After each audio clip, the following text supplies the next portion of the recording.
Hola amigos, sean bienvenidos un día más al canal. Mi nombre es Laura Oliva y el día de hoy quiero compartir con ustedes un video que se me es muy importante porque quiero hablarles de una de mis escritoras favoritas de la vida, que es Svetlana Alexievich. Este año tuve la fortuna de terminar el último libro traducido al castellano de la saga denominada como Voces de Utopía y quiero compartirles toda esta experiencia. Así que los invito a acompañarme.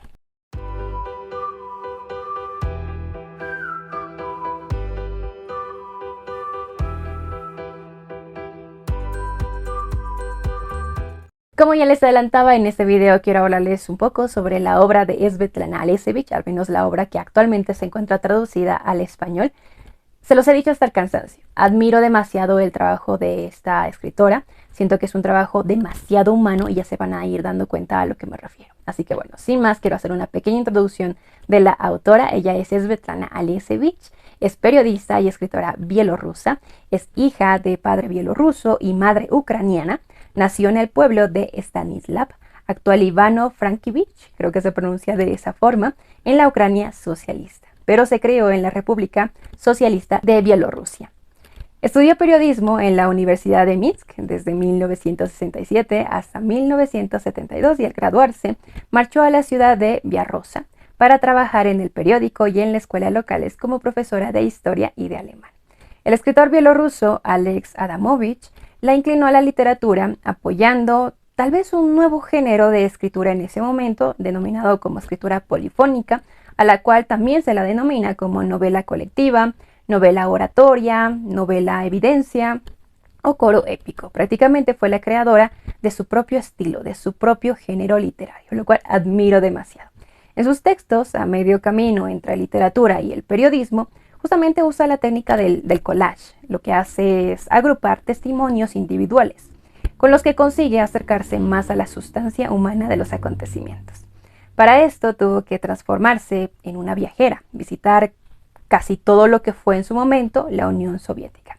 Alex Adamovich y Vasil Baikov son las más importantes influencias que la propia escritora ha reconocido en su obra. Desde 1996 recibió bastantes premios internacionales, como por ejemplo el premio polaco denominado como Ryszard Kapuscinski, el premio Herder en 1999, el premio nacional del Círculo de Críticos de Estados Unidos en el 2006, el premio de la paz de los libreros alemanes en el 2013 y en el 2015 recibió el premio Nobel de Literatura a sus 67 años por considerar que su obra polifónica es un monumento sin duda al valor y al sufrimiento de nuestro tiempo.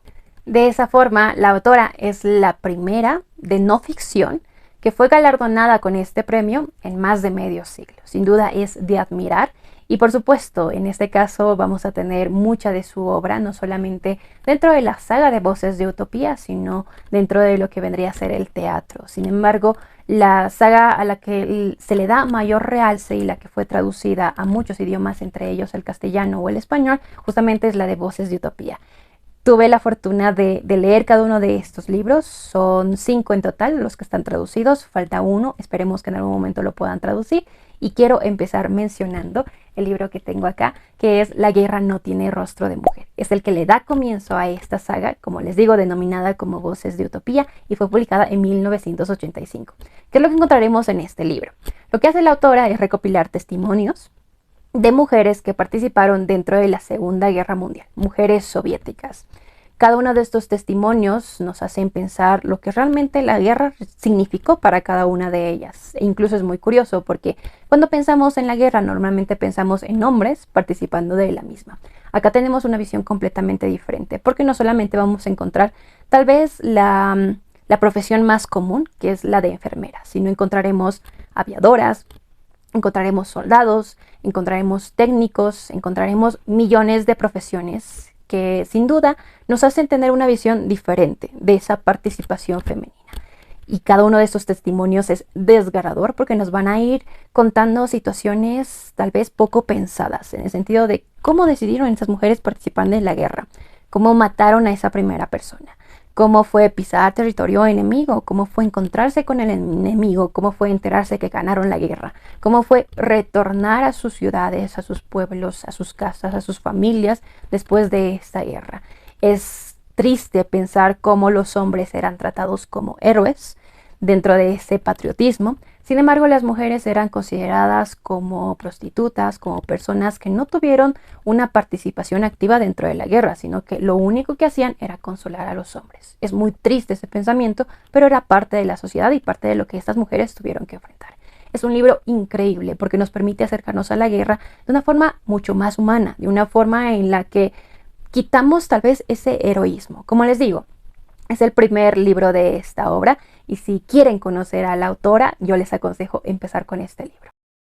El segundo libro de esta saga es Últimos Testigos, los niños de la Segunda Guerra Mundial.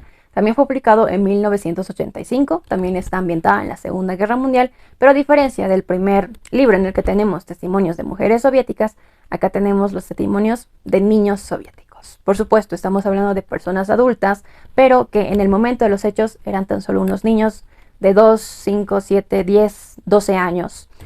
Y son testimonios desgarradores, porque acá veremos plasmada un poco de esa inocencia, incluso de esa inocencia perdida.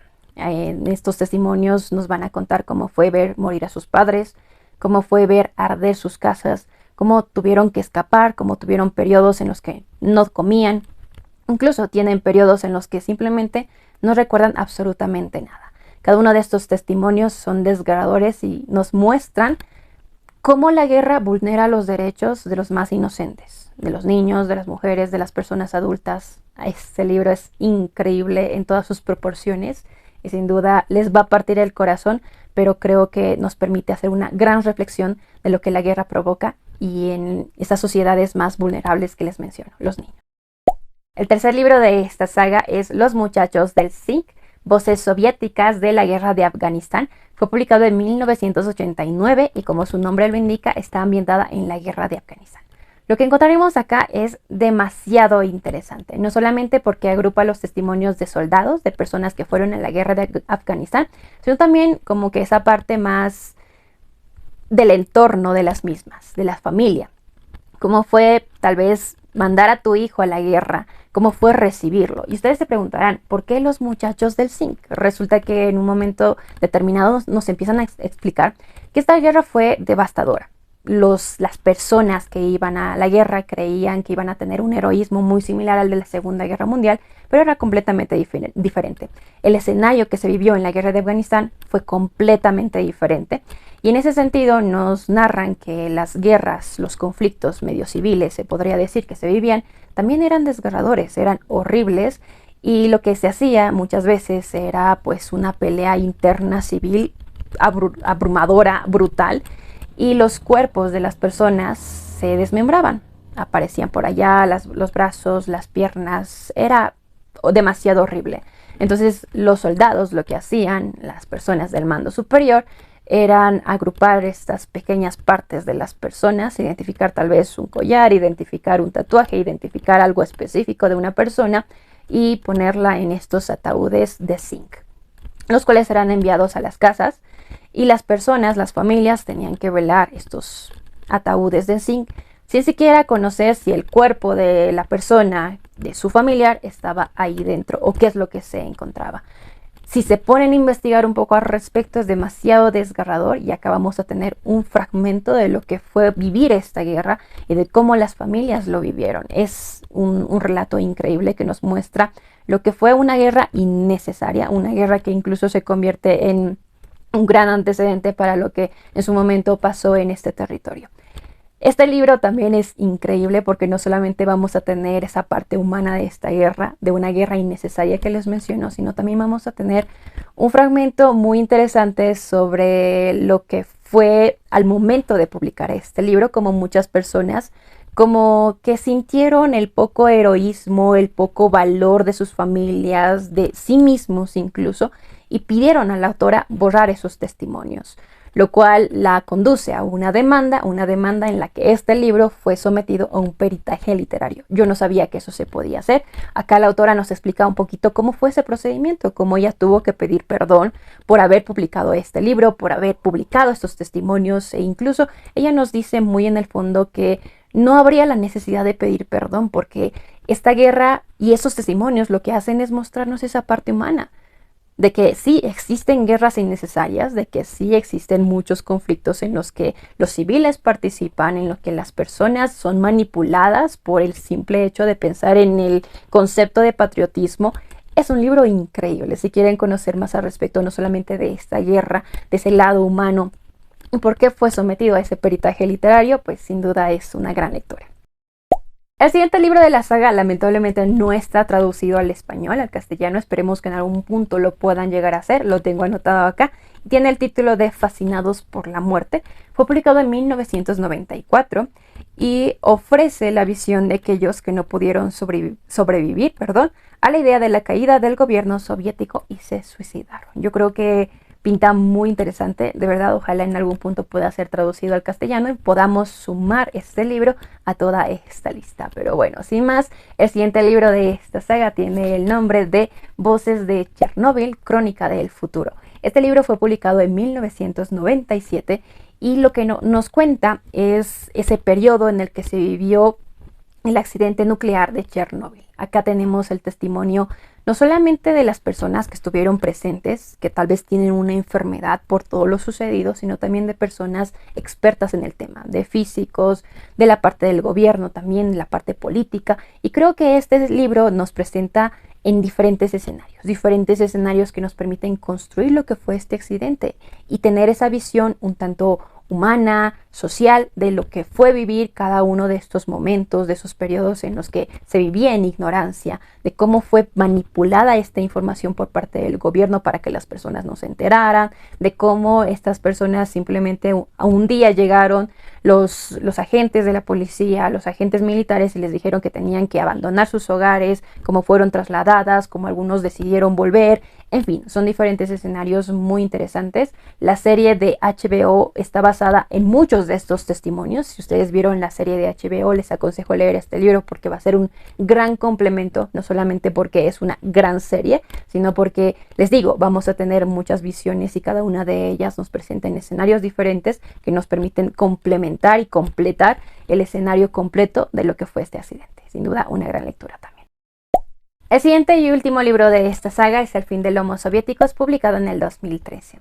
Este libro es el término de esta saga de Voces de Utopía y también nos narra el término de lo que fue en su momento la Unión Soviética. Acá la autora recopila testimonios de personas que vivieron dentro de la Unión Soviética en diferentes escenarios, empezando por la Segunda Guerra Mundial, siguiendo por la Guerra de Afganistán, por el accidente de Chernóbil, la perestroika, cómo fue vivir cada uno de esos cambios políticos, empezando por Lenin, siguiendo por el Stalin, hasta el término de la Unión Soviética, que es Gorbachev.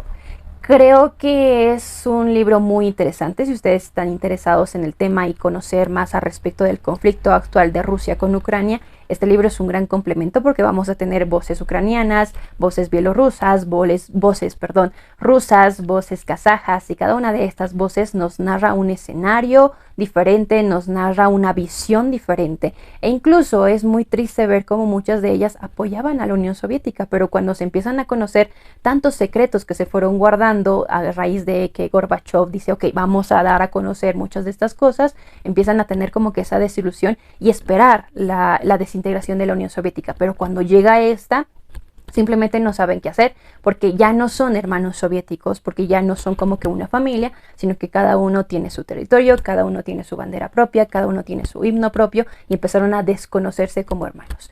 Es un libro muy humano, es un libro muy interesante y que sin duda, les digo, si quieren conocer más sobre ese término de la Unión Soviética, este libro tiene esa visión más humana, más cercana a lo que fue vivir el día a día y sin duda es increíble lo que hace la autora. Toda la obra de Svetlana Alexievich se convierte en una crónica personal de hombres soviéticos y postsoviéticos muy interesante. Se convierte en una memoria que sin duda se admira. Es una memoria que pasó por diferentes circunstancias, que vivió cosas muy específicas, muy fuertes Y ojalá existiera este tipo de obra, este tipo de crónicas en cada país, en cada continente, en cada pueblo, porque creo que nos acerca a un pensamiento específico, nos acerca a lo que fue vivir el día a día de cada una de estas situaciones. Acá la autora nos presenta diferentes escenarios, empezando por la Segunda Guerra Mundial, la guerra de Afganistán, el accidente de Chernóbil y por supuesto el fin de la Unión Soviética. Cada uno de estos escenarios, si quieren conocer más sobre lo que fue la Unión Soviética, sin duda les aconsejo leer porque es un trabajo admirable, es un trabajo que es tan humano, es un trabajo tan social que yo creo que si hablamos de periodismo, es ese el trabajo que yo admiraría, es el periodismo que yo esperaría que existiera en el mundo. Así que nada, si no leyeron la obra de Svetlana Alexievich, no sé qué están esperando, ojalá puedan darle una oportunidad. Y bueno, hasta acá el video de hoy. Tenía muchas ganas de hablar acerca del trabajo de Svetlana Alexievich, de todos los libros que hasta la fecha he podido leer. Como les digo, de todo lo que es Voces de Utopía, solamente un libro falta ser traducido al español. Esperemos que en algún momento se logre y lo podamos complementar a toda esta saga ya conocida, estos 5 libros denominados como Voces de Utopía. Ojalá puedan darle, como les mencionaba, una oportunidad. Estoy más que segura que no se van a repetir, y si conocen la obra de Svetlana Alexievich, por favor déjenme sus comentarios porque me encantaría conocerlo. Por mi parte me despido, espero que este video les haya gustado, gracias por acompañarme un miércoles más, o mejor dicho, una semana más, porque no estoy segura si este video va a salir el miércoles. Que tengan un bonito día y que tengan muy buenas lecturas. Chao.